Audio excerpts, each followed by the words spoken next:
Parshat Behar in our third shiur of the week, and we're discussing Shemitah, and now we just started learning about the Jovel. In verse 8, we learned that it's a mitzvah incumbent upon Beit Din to do the Sfirah, the counting, unlike Sfirat HaOmer, which is incumbent upon every male of Israel.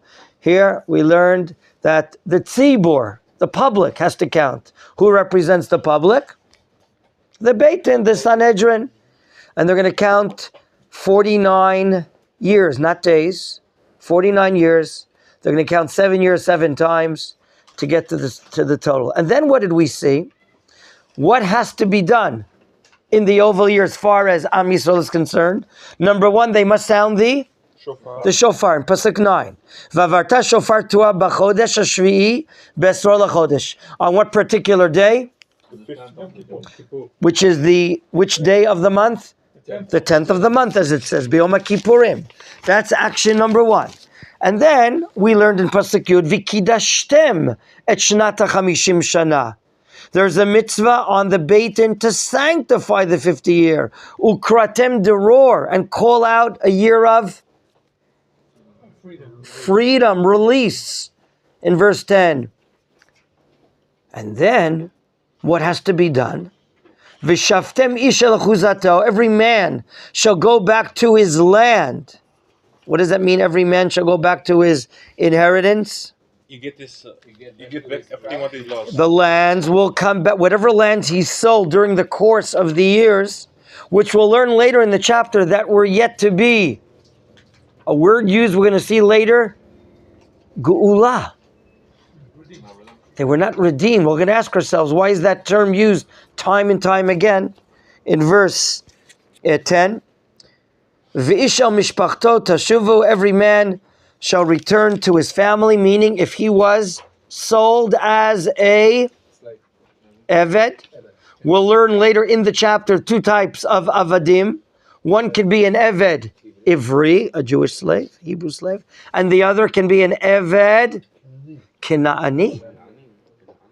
Will there be sovereignty, jurisdiction of the Jewish people over buyers, non-Jewish buyers of Jewish slaves?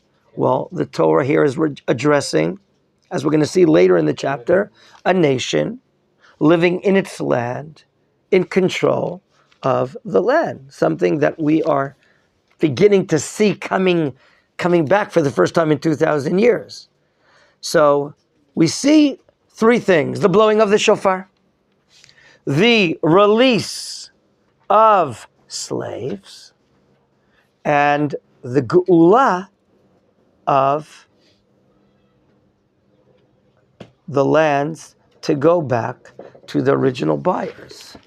Yesterday, do you remember we touched upon the great understanding of the Meshech Chochmah, Rabbi Meir Simcha of Devinsk, the great commentator on the Chumash, the Rambam, the Or Sameach, and he notices, like the Talmud talks about it, that Shabbat La Hashem is mentioned here, right? Shemitah, the 7th year is called the Shabbat for God, just like it's called the Shabbat for God in the weekday in the beginning of Bereshit. And he wants to say that Shemitah is likened to the Shabbat day, and the Jovel is likened to the Yom Tov, to the Chag. And he says the following, we'll just repeat it for the point of clarity, that since the holiness of Shabbat is different than the holiness of Yom Tov, and that Shabbat, the Talmud says, Kavia v'kaima, is established, it is permanent. Namely, we don't do anything to cause the Shabbat to come in. David Bradley can stand on his head until he's blue and say, I don't want the Shabbat to come in. Just, he agreed to be the rebeller in this metaphor. And it didn't help him. Because Shabbat came in. Stop the sun from moving. Shabbat came in, even this is, I don't want the Shabbat to come in. And I'm not going to sanctify it. That didn't work. Shabbat is kavua v'kaima. Okay? Shabbat is kavua v'kaima. You're right. And therefore, nothing can be done to usher the holiness of Shabbat. It'll come in whether we want it or not. Whereas Yom Tov, what did we explain? Proclaimed by the nation of Israel. Am Yisrael is the one that's sanctifying the times. We declare when it is Rosh Chodesh. And as a result, we know when Yom Tov will be. So we're bringing or causing the Kedusha of Yom Tov. It's in our hands. Who gave it to us? He gave us the power. As we read last week, Vayikra 23. Atem tikra'u mikre kodesh. Atem. You, the nation of Israel, shall decide when it'll have holiness. So the Meshech Chochmah wants to say, so too is the difference between the holiness of the 7th year and the holiness, I'm happy some of you are writing this, summarizing this down, and the holiness of the Jovel year. Okay? What's the difference? By the way, the laws of Shemitah, the 7th year, will be or not applicable to the Jovel. Yes or no? Yes. So just like on Shvi'it, the 7th year, you're not allowed to sow, and you're not allowed to Zmira, pruning, and you're not allowed to commercial harvesting of whether it's grains or fruits of trees. So too, in the year of the Jovel, it too will have the laws of the 7th year. Okay? However, what happens if the Beit Din did not sound the shofar? What happens if avadim, servants, were not sent out to cherut, to freedom? What happens if the land buyers did not release the ownership of the land to the former sellers? Do you know what's understood according to the Gemara? If we do not do what we're supposed to be doing, then you know what you're allowed to do in the Jovel year? You're allowed to plow. You're allowed to sow. It's no Jovel year whatsoever.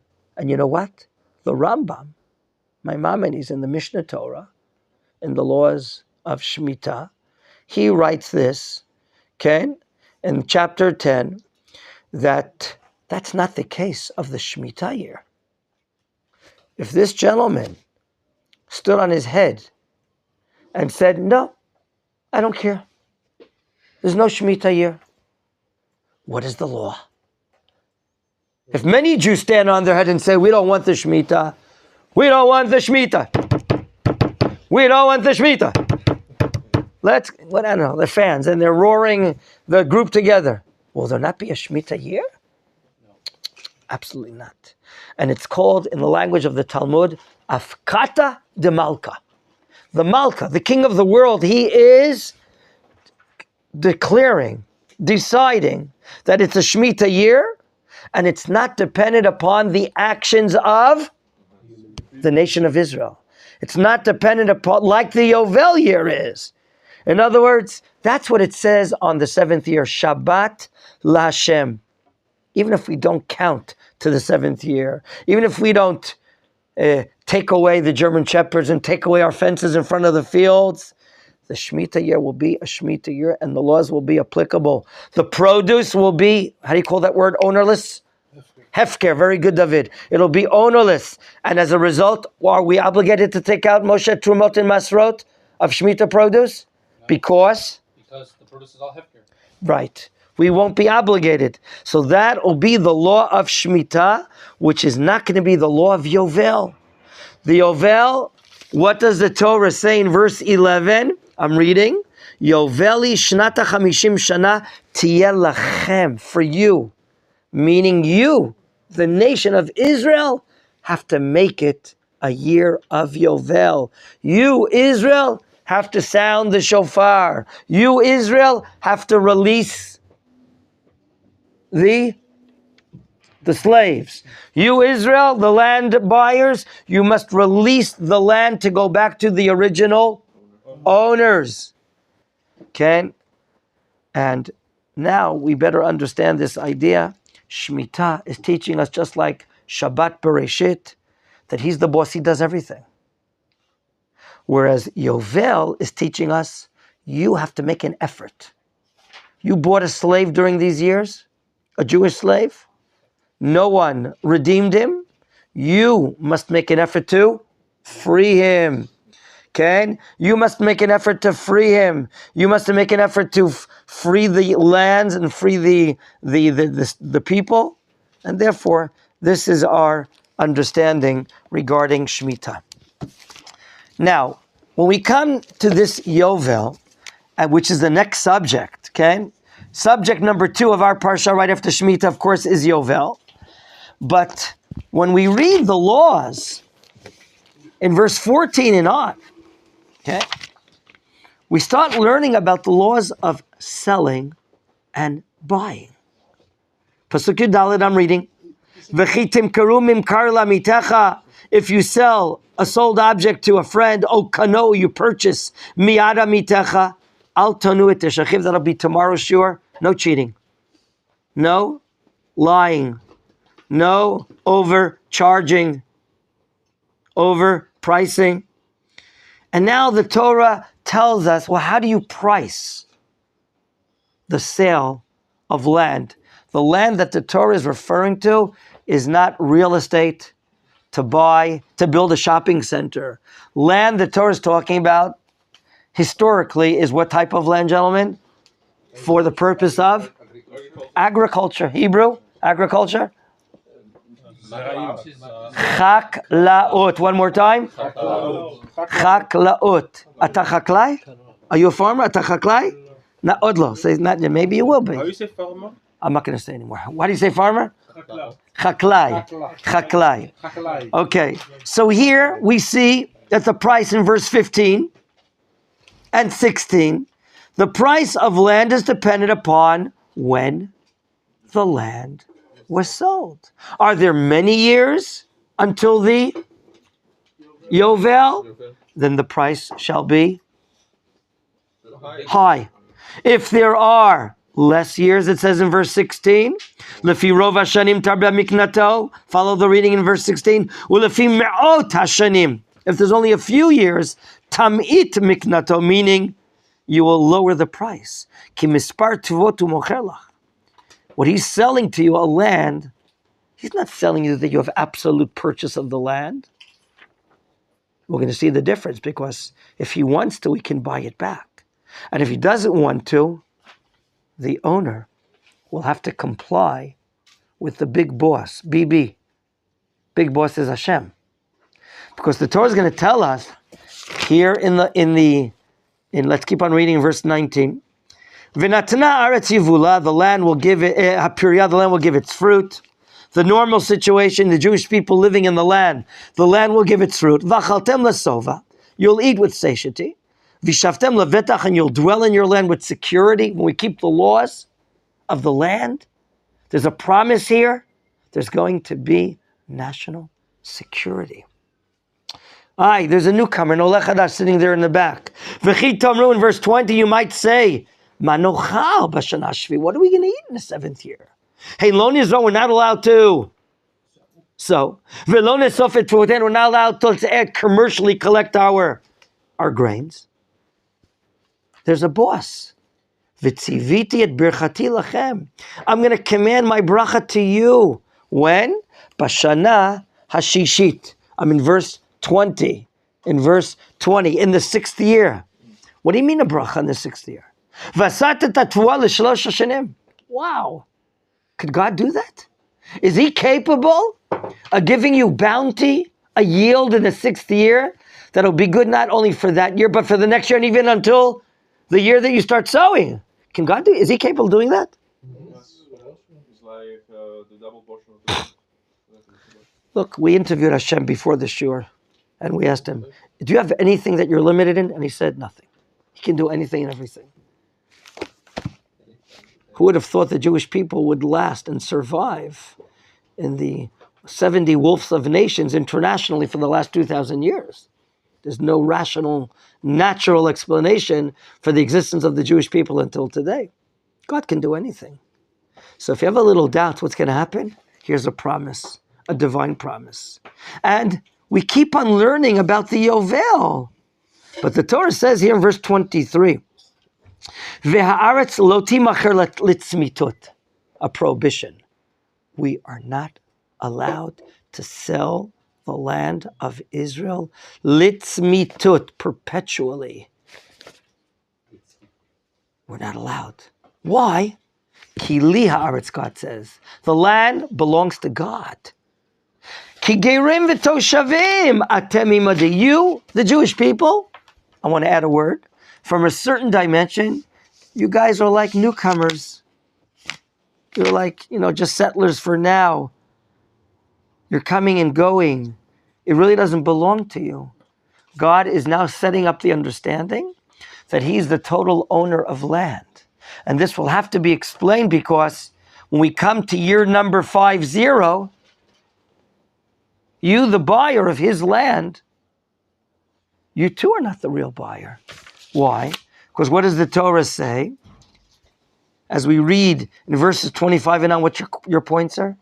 You said when we get to something in the text that strikes us to ask. So why is it giving a reason? Usually it says, because I am your God, because I'm the God who brought you forth out of Egypt. Here it's actually giving a reason, for the land is mine. Why? What are we to learn from this? Ken, very good.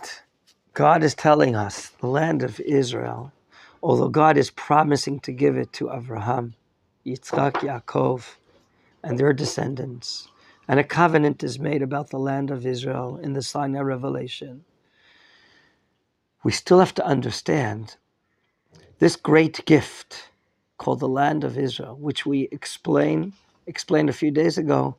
The term Asher Ani Notain, I am giving, as I learned from my dear father-in-law, my teacher, Rabbi Shalom Horowitz, many times. Asher Ani Notain, Notain. God is always giving this gift. We have to study what it is, what its meaning is, how to cherish it, how to retain it, how to maintain it. But in the end, it's a godly land. If any king or prime minister will come and say, well, let me negotiate with Egypt, and let me negotiate with Jordan and other entities. Would you like to have some of our land? Take it. There's a political party called Take It. Okay? That's a result of not really understanding. The land is like our mother. You don't sell your mother. But there was a shita that's a soulmate. It's our soul. Tonight we have a very special lecturer. Some of you know him, Rabbi Yisrael Rosen, a very dynamic lecturer. He's coming tonight. He's going to teach the Orach Chaim HaKadosh. And maybe you can also put it on if he agrees to. The great Orach Chaim HaKadosh that made Aliyah from Morocco, one of the great scholars that died at such a young age but encompassed so much. He explains the inner depth that Eretz Yisrael is a divine entity. That's what God is saying here. And therefore, it's the untouchable. You can sell the land, but only for a limited period. But I'm really the boss. In other words, Eretz Yisrael has a deep connection to the nation of Israel, but even a deeper connection to God because it's a godly land. The earth looks like the earth in any other country, perhaps. The hills look like other hills, perhaps, in other countries. Yet the land is, in the language of Rav Kook, hugged with divine riches and treasures. That this land has a metaphysical component to it. It's not something regular. It's very hard for us to understand because the land looks like anything else that's in the physical or material sense, but it's divine. It belongs to me. Ki li ha'aretz. And God's saying, I'm not allowing you to make a sale of land that will go beyond the 50th year. As we learn in the next part, what did you want to add? You said about the special guest speaker, Mr. Rosenberg. He is the one who taught about the Christianity issuers. Interesting. Thank you. In verses 25 and on, gentlemen, why would a person sell his land? Verse 25, follow please. Ki yamuch achicha. If your brother, biological brother, does the Torah mean? Maybe. But also, hey bro, we're all brothers together. Yes? Umachar mi'achuzato. And he sold his what? his... Why is it called achuzah? It's his portion that he got from his dad, It's something that belongs to his tribal area. Who will come and help him out? Uva go up and became impoverished. That's why he sold it. Who should help him out? Look what the Torah uses the language. Uva goalo, a goel. The Torah uses the term goel, which could mean here his cousin, his uncle, his biological brother. What should the family member do? V'ga'al et mimkar achiv. There's an amazing objective here. We don't want your family property to remain outside the family. Keep it in the family. Keep it in the family. Now, maybe it was a tough period of years, depression. There was no economic affluence by no one in the family. Pasuk 26, Kaf Vav, V'ish. If there is a man, Kilo Yellow Goel, he doesn't have a redeemer. What does it mean doesn't have a redeemer? He doesn't have a family? He doesn't have someone that has, you've heard of the word money? Yeah, thought so. He doesn't, there's no one that has enough money to redeem it. Notice the word redeeming is used here time and time again. Visiga yado matzah kedei gulato, then he himself has to make any and every effort to find the monies. And then we talk about the pricing here. But what we're learning here, my dear friends, is a very important point. Number one, when you sell your achuzah, the word le'echoz, what am I doing? Follow this. Le'echoz, seizing, holding on to, grabbing. A family, regional area that belongs to your family is called a achuzah. You've been holding on to it, for generations. It's your Yerushat Haaretz, what you inherit in the land of Israel going back, all the way back. That's what an achuzah is. Now, people generally don't sell it. It's very, not just, what's that component, that word called, it has sentimental value. It is more than, you don't sell land that belongs to you and your family and so on and so forth. You got it from Yerushat Haaretz. The land becomes part of you. When we learn Sefer Yeshua, as I learned something from my Rebbe's, Rav Eliyahu Mali, and some other Rosh Hashiva of Yafo, we learn how the personality of the tribe and the personality of the land meet together. They have something in common. The personality of the tribe and the personality of the land has something to go with one another. A person has shorashim, roots. And those roots are in land. The Talmud says, Rabbi Eliezer says in the Gemara, a man without property, I'm not talking about New York, we're talking about Eretz Yisrael, is not a man. Believe it. And here we're not talking from an economic standpoint. Property gives you a sense of you're set here, you're permanent here, you're rooted in the land, you're connected to the land. You don't have to start looking every year for a new apartment, a new lease, and so on and so forth, and raising produce. So therefore, we're learning here there's a mitzvah on the family to do what? What's the term that's used here? To do what? Legal. Very good, Amos. To redeem. What does redeeming mean? To bring the family land back to? It's the possession of the owner. That's point number 2. So we talked about an achuzah is a very important land that you get from Yerushat Haaretz and earning the land. Point number 2, there's a mitzvah on the family to be a goel, to redeem the land back. Point number 3, it says, V'ga'al et mimkar achiv in verse 25. What do you mean he's going to redeem it? What happens if the buyer doesn't want to do it? The Gemara learns Masechet Kiddushin from here that if the goel comes with cash, you, the one that bought it from him when he was poor, right? Why would he sell it? Because he became poor. He needs to liquidate his assets. He has no money to feed his family. That's the only reason he's going to sell. You, the buyer, you have to succumb. You have to agree. You don't agree? We'll send you some strong people to take care of you. Bring those bats over here. Bring those billy clubs over here.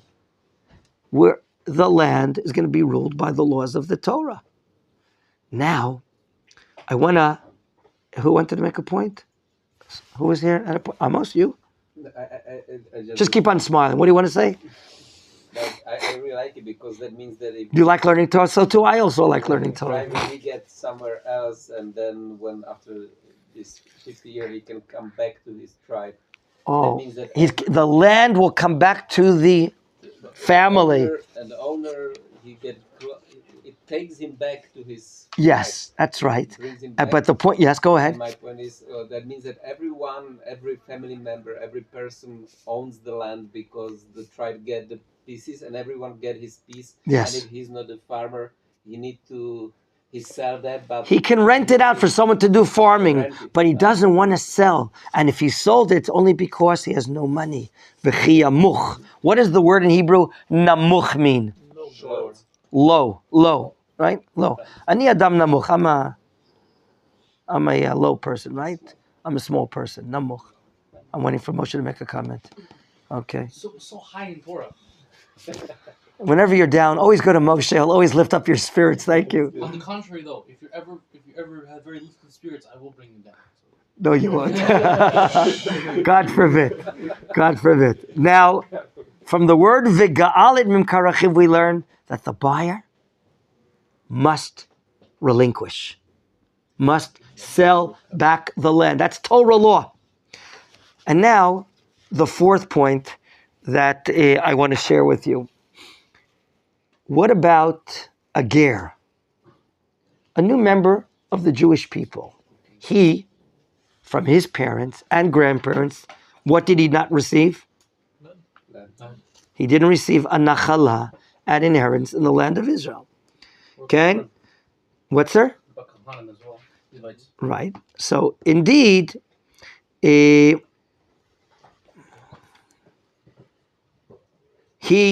received a neshama, a Jewish soul, upon conversion, a soul that was present at Sinai.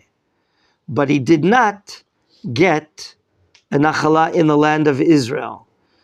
There are those that explain that it's very important to get them a piece of land, but right now there is reference to here that maybe he's the person we're talking about that has no goel, that has no family, that has no redeemer, meaning his father, grandfather are not Jewish. Then it will be a mitzvah for someone else to help him out and redeem the land.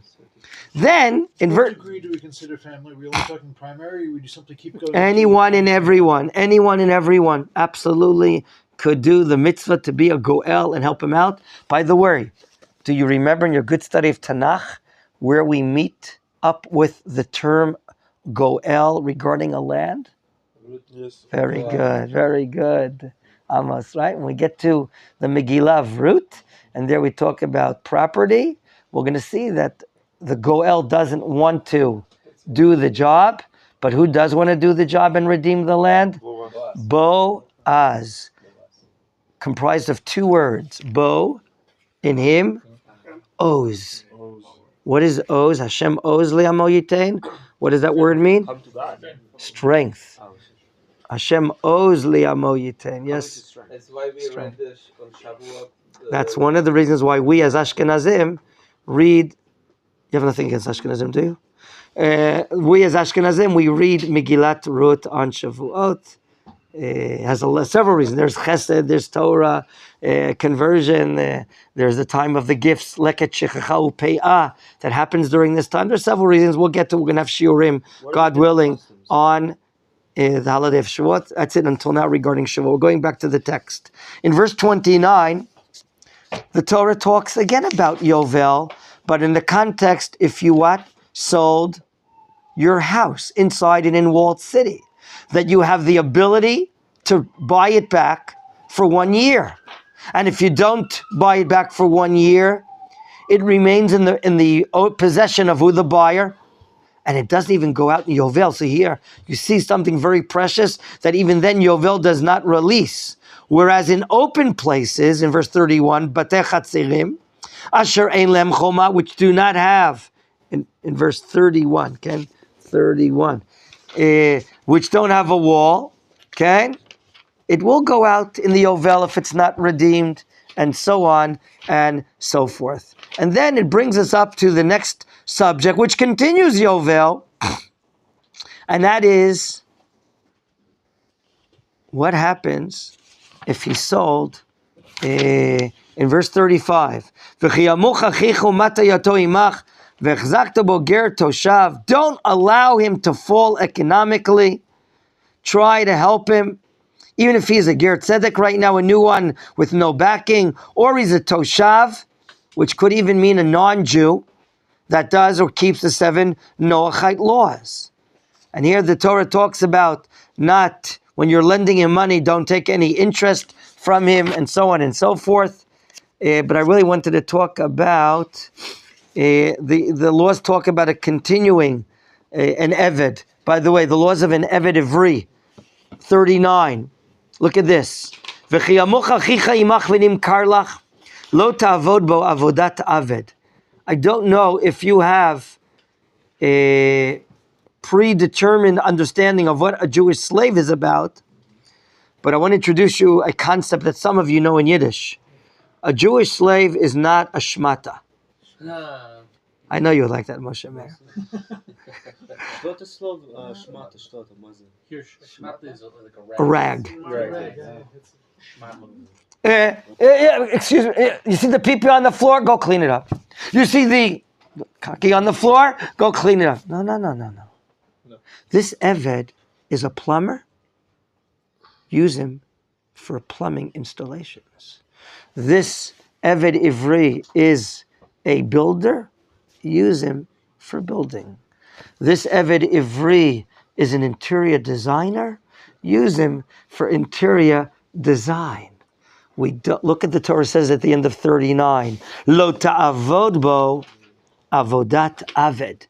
If you had a subjective, predetermined understanding of what an Eved Ivri, comes the Torah and says, no. You don't give him menial labor. You don't give him things that it's not him. Okay? You have to treat him like a hired worker. Okay? In other words, the kinyan, the Gemara explains Masechet Kiddushin, the acquisition of an Eved Ivri is you're buying his work. You're not buying his body. Listen, I'm repeating. There's a kinyan of his worth and not a kinyan of his body. In contrast to a non-Jewish slave, an Eved Kenani, we taught last week that if a Kohen buys an Eved Kenani, it's like he bought his body. Do you remember what an Eved Kenani is allowed to eat? Korban. Truma. Very good, Yossi. Truma. That's what you said. I didn't hear. Next time, sit closer. What are you sitting 5 meters away? Okay, you want to shluf. So Yossi says correctly, together with Ranan, v'chohen. I remember the pasuk ki yikneh nefesh kinyan kaspo hu yochal bo. That non-Jewish slave, an Eved Kenani, his body is bought to the Kohen, and therefore he's like part of the Kohen, and therefore he's allowed even to eat something holy that you and I are not allowed to eat, called the Truma. Is that the case if a Kohen bought an Eved Ivri? Kisachir kitoshav imach. He's just like a hired worker in your house. He's someone living by you. You didn't buy his body, okay? Rather, you bought his employment abilities. And therefore, don't treat him, we'll use the Yiddish word again, like a shmata. In Hebrew, smartut. Very good. Smartut. Machon Meir. So you were using the word slave, and from your description, I think slave is actually a very, very bad word. And this translation uses the term bond servant, or I would probably use the term. My English is not that good. What does bond servant mean? Like an indentured servant. So like you have it's a contract of work. Okay. So he must Beautiful. fulfill the contract, but it's a Beautiful. very long contract. So thank you for And to furthering our piggyback- English. To piggyback off of Moshe's point, in the history of the U.S. Empire, they used to have this notion of you are indentured servant. So if you have to pay off a debt or etc., you have to work for several amount of years, and once you pay off the debt, then you're allowed to Okay. go. Okay. Where do you think they got it from? So maybe they Probably from maybe they got it from the Torah. Appropriate our, No, they most customs. certainly got it from the Torah. They even admitted they got it from the Torah. Do they? Okay. Let's get back to the It Torah. is an indentured servant. I bet it's an indentured servant. Let's get back to the Torah. When will an Eved Ivri be released? At Shnat HaYovel. Where are we? Let's go lost. Right, in verse 4. Look, Yovel is mentioned again and again and again. All the laws of buying and selling, the laws of servants. One more I want to share with you. And that is in verse 47.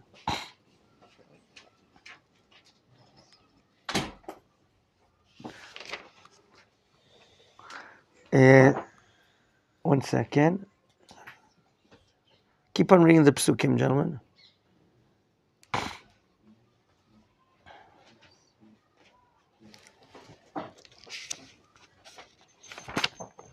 I'm looking to see where if he sold to a non-Jew.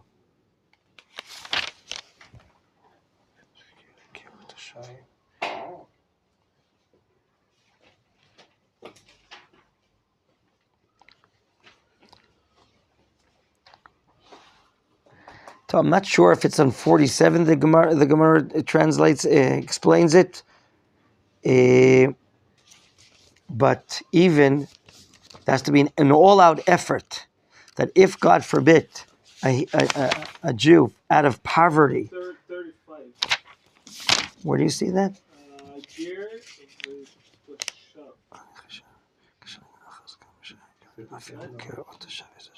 You're right. Very nice. Thank you. I oversaw that. It says in 35, Lamed Hey, Ki yamuch achicha, when your brother is impoverished, umata yado imach, vechzakta bo, who's holding on to him, ger v'toshav v'chai imach, and apparently we're talking about a non-Jew that keeps 7 mitzvot b'nei Noach. Here too, we have to make every effort to have him free. What I want to now share with you the following idea, gentlemen. I learned one of my rabbis, Rabbi Kashtiel from Eli. We've now quickly gone through parts of the parsha, which is not a long parsha, but we see that after the section of Shemitah, the section of Yovel is here, and the laws of servants are introduced. And here we see 2 subjects that the Yovel is dealing with. Number 1, the return of land sold in the Yovel year, and that'll be called Geulat HaKarka. Geulat HaKarka. Okay? We have Geulat HaKarka.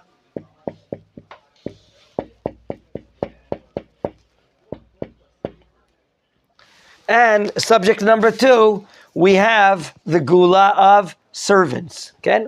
We'll call that Pidyon Avadim. Pidyon Avadim. The redeeming of servants.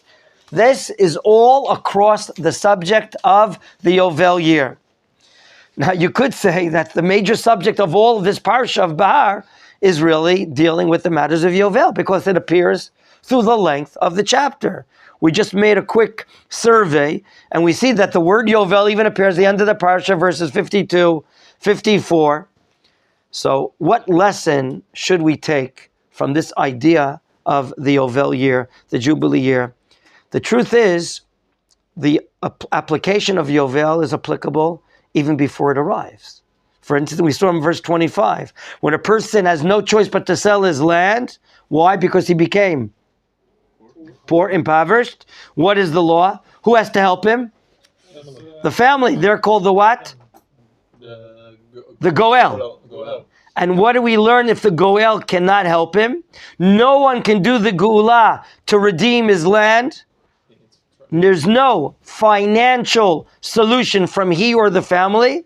What will release the land? Very good. So then, for all these years, no one can redeem the land. Comes the year 50, the Jovel will return the land to its owner. Furthermore, we saw the concept of servitude in verse 47. Okay? If a Jew is sold as an Eved, okay? That's really what I think it's talking about a Goy in 47, Ranan, and not what you said. If a Jew is sold as a servant to a non-Jew, immediately there must be a redeemer. His uncle, another family. And when they want to come to do what? To redeem, they have to compute the sale. You have to pay the non-Jew fair. You can't lie to the non-Jew. You can't underbuy the price. How do you compute the price? According to what? The Jovel. And what happens if no one can redeem this fellow Jew from the non-Jewish family? In verse 54, Nun Daled, follow the reading. Vimlo yigael be'eleh. Right? If there's no one that has the financial ability to redeem the Hebrew servant from the non-Jewish family, who's going to do it? Yetze v'yatza b'shnat hayovel. So what do we see? The principle, the fundamental concept that's applicable to redeeming land, Jovel, will be in effect for redeeming Avadim, servants. Summary. There are two, Rav Kashtiel explains based on this pshat here, there are two types of geula, two types of redeeming, buying back, getting back. There's the geula by way of us, family members, loans, mortgages, someone in the area, the Jewish people, because of their business ties, because of their money. They have the power, the financial power we're talking about, to do what? To redeem the land back. But if that doesn't work, you with me? If that doesn't work, God, from his own force, without money, without negotiating, without computing, it's like a nes, bashamayim. It's like a miracle from heaven. It's this second type of gula is not economic. It's not in the boundary of financial, monetary, economic laws. It's not our activity whatsoever. Rather, it's Hashem. Hashem is doing it. Hashem declares in the 50th year, the lands go back to themselves. Hashem decided. Land, property, goes back to its owner. A servant, he goes home. Now, if we ask ourselves, what is the shoresh, the root of these two types of redemption, the redeeming of lands and the redeeming of servants?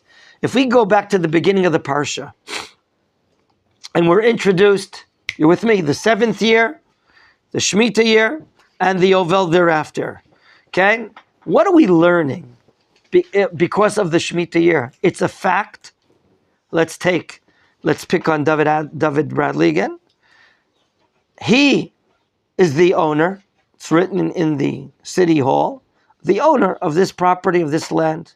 It's a fact that when the 7th year comes, well, all of a sudden the land comes out of his what?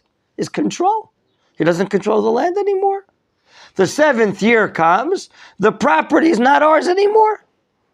And it goes to the boundary of who? The domain of who? Anyone and everyone. Anyone and everyone can go into his land and take the produce without putting any money in the box. Okay? However, when the Jovel year comes, that same land that was under the control of everyone else is taken totally. During those years, you sold that land.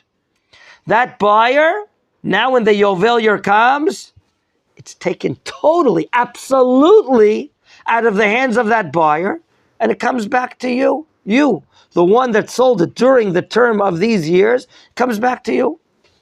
What do we sense? The similarity and the difference. Shemitah, 7th year, versus the Jovel year.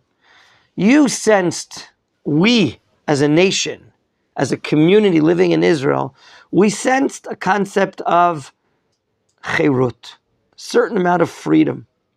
Some of the economical, financial gaps that existed were closed. They were reduced. Someone who doesn't have land had the right to take for free the produce, fruits, and vegetables. We can go in. I don't have to call you. I don't have to ask you. I don't have to pay you. However, it's not total release. Who was not released in the 7th year? Avadim, servants. Now, when the Yovel, the 50th year comes, the economic gaps are reduced even more. Shemitah, Rav Kashtiel explains, is like a gradual type of geula, economically. It's only a partial, do you follow what I'm saying? It's only a partial geula. But when the Yovel year comes, it's a fantastic redemption. Socially, servants go back. All lands go back. So if this is the case, the laws of Yovel are enrooted gradually first in Shemitah. So our Parsha is teaching us we have two models of Geula. We have model number one, the action of man. The action of man. Your financial initiatives, your good willingness, your benevolence to be a good uncle, first cousin, third cousin removed once, fourth cousin removed. What does it make a difference?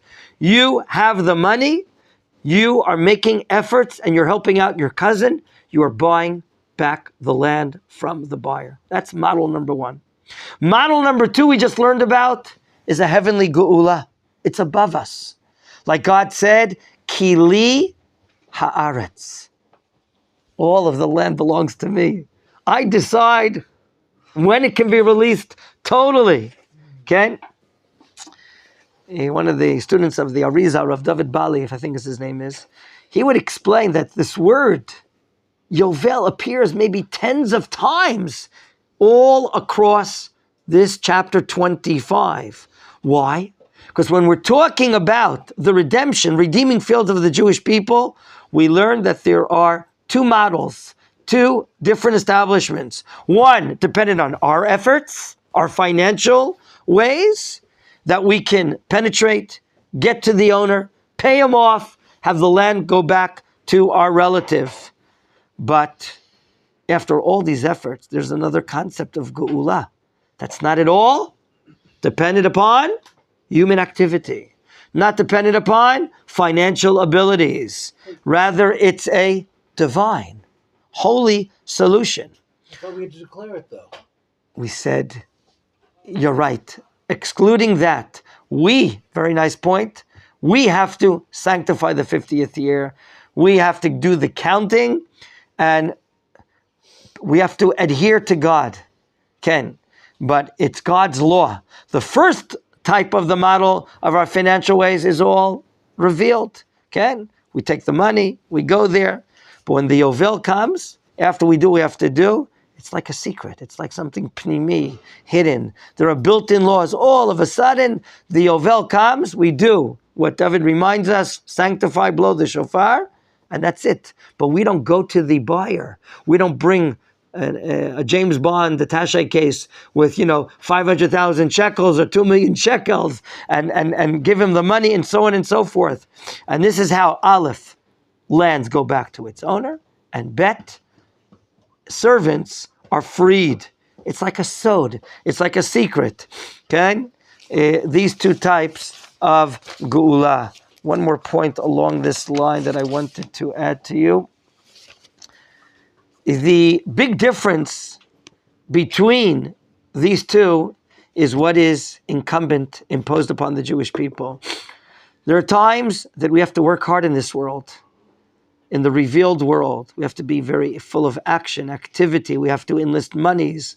Okay, we have to do whatever we have the ability to do. We have to make those efforts. But in the event that it doesn't work, it doesn't happen, hard times, l'chaim, there's a hidden geula.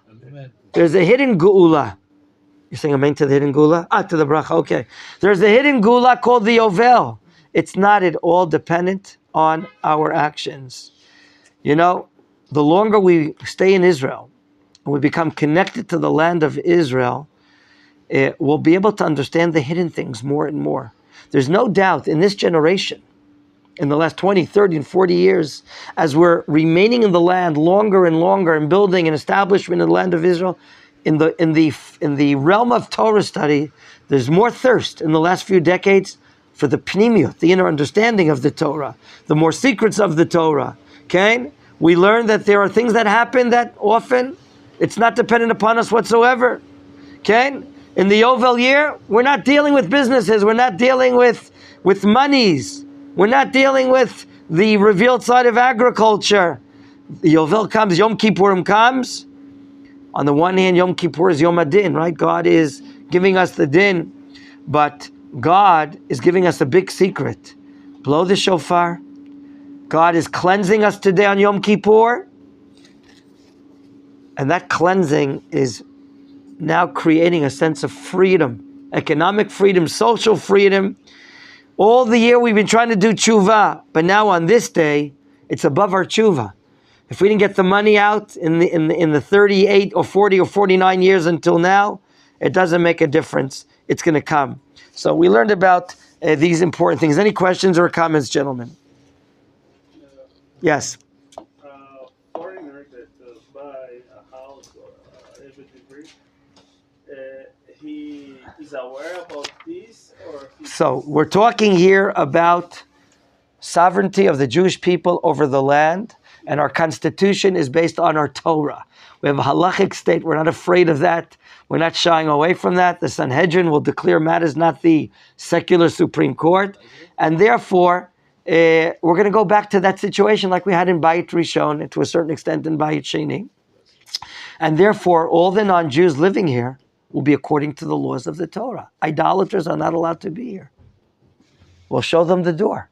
Ben Gurion Airport, the borders up north, south, east, west, whatever. No more Christians. No more idolatry in the country. Okay? If non-Jews want to live here and do two things, Sheva Mitzvot B'nai Noach, the basic spiritual value norms of any healthy society, and number two, accept the sovereignty of the state of Israel, the Jewish state. When that happens, they're going to have to abide by the laws. If someone is impoverished and no Jew wanted to buy him, and Christopher, who's now a good, abiding Sheva Mitzvot B'nai Noach member, is here, and he buys him, we have to make every effort to redeem him. And when the time comes that someone knocks on the door, hello, my dear Gentile friend, I know that our Jewish brother is under your jurisdiction as a slave. Here's the money. He has to agree. That's answering your question. He must agree. Obviously, we're talking.